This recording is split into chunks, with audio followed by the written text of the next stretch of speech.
tenías la percepción de que, bueno, que seguramente tanto para ti como algún compañero más, especialmente los que empezasteis, los que os juntasteis a finales de los 80, muy principios de los 90, podía ser la última gran bala. Es cierto que tú prolongaste 2 años más tu carrera en Zaragoza y luego tuviste una experiencia de 2 años en México, en Puebla.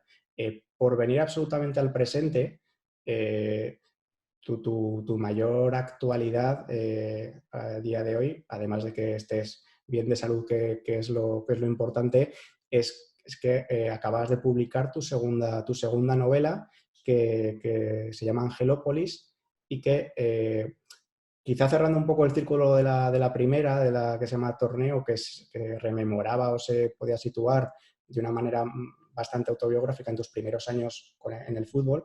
Esta también, con una cierta autobiografía, habla no de tus años finales, sino de la retirada, ¿no? De los primeros momentos en los que se convive con la retirada. Yo todavía no lo he adquirido, pero cuenta con un lector aquí. Si quieres aprovechar la ocasión para situarlo mejor de lo que puedo hacer yo al no haberlo leído, y luego pues Bueno, le damos pues continuidad con otras cosas. no, muchas gracias por hacer mención a este trabajo al que me estoy dedicando ahora. Y como bien dices, Torneo fue un libro de carácter autobiográfico, lo mismo que de alguna manera Angelópolis. Lo que pasa que cuando hablo de carácter autobiográfico no quiero decir que esté contando constantemente las cosas que me pasan. Es decir, más bien, el sentido autobiográfico me refiero más bien el punto de arranque autobiográfico. A partir de ahí, pues intento hacer literatura, sin más. Es decir, que los 70 al 80% de las cosas que cuento en los libros es pura creatividad, incluso las partes ensayísticas también lo son. Y si Torneo, como tú mencionabas, estaba más centrado los primeros 4 años de mi vida en Madrid, desde el año 79 hasta el 83 más o menos, hasta que cumplí 18 años, quería centrarme en los 2 últimos años que viví en México, donde transcurre pues, el 70% del libro, ¿no? Porque luego ya la última parte, el escenario cambia, las anécdotas y las historias y los personajes se sitúan en Zaragoza. Y básicamente lo que quería contar era la reflexión de un profesional que, que se ve en un momento, pues bueno, abocado a tomar un nuevo camino en su vida, y lo único que vislumbra es incertidumbre, son dudas, y va girando el libro alrededor de esto, más allá de que bueno, luego hay muchísimas historias, muchísimos personajes que de alguna manera acompañaron al personaje principal en esa ejecutoria, ¿no? Que no sabía hacia dónde o en dónde lo iba a colocar finalmente, ¿no?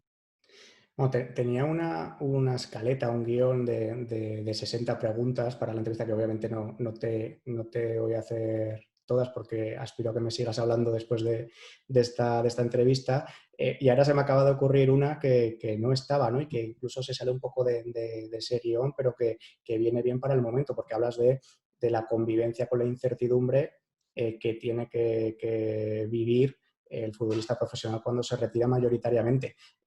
Por supuesto, el porqué o el motivo no tiene nada que ver con lo que se está viviendo ahora, ¿no? Pero sí que se ha universalizado esa sensación, ¿no?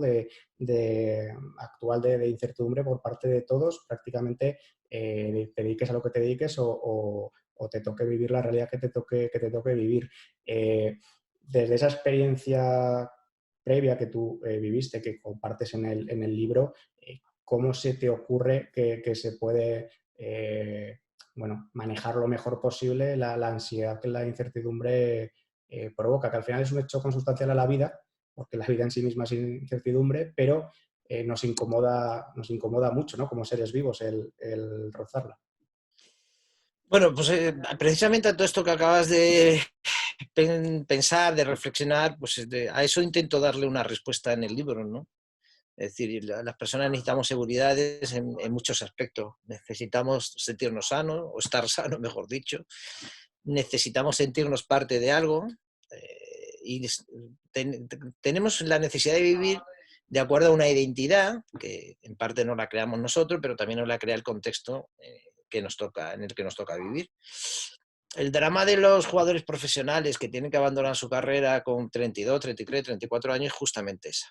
Que todo lo que ha conformado tu identidad, y ahí con tu identidad me refiero tanto tu propio trabajo profesional, el mundo que te ha rodeado, el contexto en el que has desarrollado o has aprendido a manejarte como persona en relación además con los demás, pues todo eso se va al traste, todo eso se viene abajo.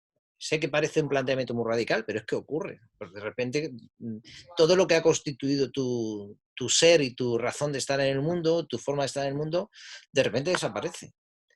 Y tienes que hacer un ejercicio a veces dramático para intentar superar ese mundo que se ha ido y para volver a reajustarte en otra situación, a veces desconocida, en el que a veces te manejas mal y en el que todas las referencias que han permitido ser lo que has sido, ya no la tienes. Y sobre esa búsqueda de la identidad perdida y sobre la necesidad, incluso la obligación moral de buscar tu nuevo sitio, va Angelópolis, ¿no? Es decir, de qué manera intenta responder al final a la pregunta, es decir, ¿qué pasa si un día me levanto por la mañana y descubro que todo lo que yo he sido no soy, ¿no? Es una pregunta casi kafkiana, ¿no? Porque casi parece un guión que va en ese sentido, ¿no?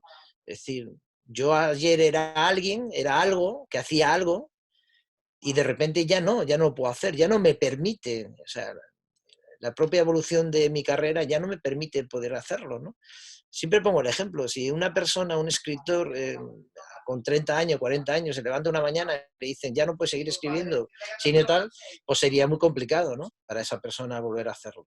Pues eso, de eso básicamente va Angelópolis y como tú decías, pues bueno, es verdaderamente complicado, ¿no? A veces. ¿Y qué tal te encuentras ahora ya muy consolidado, ¿no? En ese perfil que ahora desarrollas más y que trabajas más?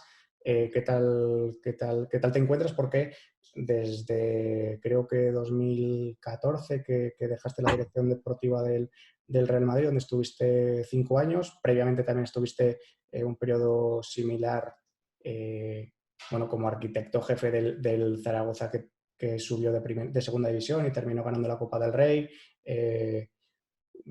Tu vínculo con el fútbol, una vez te retiraste, se mantuvo en ese otro escenario durante un tiempo además muy productivo, y ahora ya llevas unos años sin ningún vínculo con el fútbol, ¿no? ¿Qué tal te encuentras en esta situación? ¿Vislumbras también la opción de que en algún momento puedas acercarte de nuevo? No, la verdad que me encuentro muy bien. Me encuentro bien. Fútbol ha sido mi vida, pero bueno, ya lo he dicho en muchas ocasiones. Mi carrera deportiva futbolística acabó el día que me retiré de jugador. Yo solo me quise y me veía como jugador. Luego es verdad que he tenido la suerte de estar en el otro lado del fútbol. Fue también una experiencia fascinante que me ayudó a crecer como persona, tanto los 6 años que estuve en el Zaragoza como luego los 5 años que estuve en el Real Madrid, que me enseñaron a ver el fútbol desde otra perspectiva que evidentemente no conocía, ¿no? Fue muy provechoso, pero nunca fue trabajos buscados, fueron circunstancias. Y no, ahora mismo no me lo planteo, sinceramente. Ahora mismo lo único que me planteo es seguir escribiendo libros, si soy capaz. Tengo algunas ideas por ahí que me gustaría seguir desarrollando. Escribir requiere mucho tiempo. Y vamos cumpliendo años, la verdad. Y cada cosa tiene su etapa. Ahora mismo estoy en esta etapa en la que me siento verdaderamente muy cómodo, rodeado de libros, algo que siempre quise hacer cuando jugaba incluso. Y la verdad que no siento ninguna necesidad, ni ninguna ansiedad, ni ninguna inquietud por volver a involucrarme en un proyecto deportivo, salvo que fuera una cosa, algo excepcional o algo que verdaderamente me llegara a seducir lo suficiente como para dejar esta nueva forma de vida que elegí ya hace 4 o 5 años y en la que, como te decía, me encuentro verdaderamente a gusto, ¿no? Bueno, aunque el fútbol lo ves con cierta distancia, quería preguntarte si, bueno, pues si lo sigues viendo, si sigues ¿Has visto este año, esta temporada, partidos del Zaragoza? ¿Qué te ha parecido, qué te está pareciendo el equipo hasta ahora? La sensación de que, bueno, podía o puede ser el año en el que se recupere la categoría perdida, ¿no? En la primera división. Un poco una reflexión en ese sentido. No, he visto bastantes partidos. Vamos a ver, el que digamos que no vea mis intereses personales en este momento vinculados de forma directa, ¿no? Con el fútbol no significa que no vea fútbol y que, en fin, no siga disfrutando viendo partidos, ¿no? De hecho, al Zaragoza lo he visto muchísimos este año y la verdad que me encontraba muy ilusionado y estoy muy ilusionado porque creo que de todos estos años anteriores, a excepción de la vez que la promoción se cayó contra el Girona, si no me equivoco, ¿no? Contra Las Eh, Palmas y contra el Numancia, creo que. sí, pero una vez no fue contra el Girona, ¿no? No, Girona contra el fue Numancia, perdón, no, lleva edición razón. previa a Las Palmas. Contra el Numancia, que allí se había empatado a uno y luego, sí. Bueno, pues salvo ese año que también parecía que podía estar, yo creo que esta es la temporada que más firme y más sólido he visto al equipo, la verdad. Con alternativas en todas las zonas del campo. Y bueno, es una pena, ¿no? Que esa desgracia vírica que nos ha caído encima, pues entre otras muchísimas desgracias que hay por ahí, indudablemente mucho más importante, ¿para qué lo vamos a negar? Pues una de ellas sea la interrupción que ha tenido que sufrir el equipo cuando mejor estaba, cuando parecía que podía finalmente apuntalar sus opciones de ascenso. Dicho esto, bueno, sí, el equipo sigue estando ahí, es decir, ya veremos al final qué se decide con el transcurso de la temporada, pero en cualquier caso parecía que podía ser el año definitivo que el equipo podía recuperar su verdadera categoría, que es la primera división.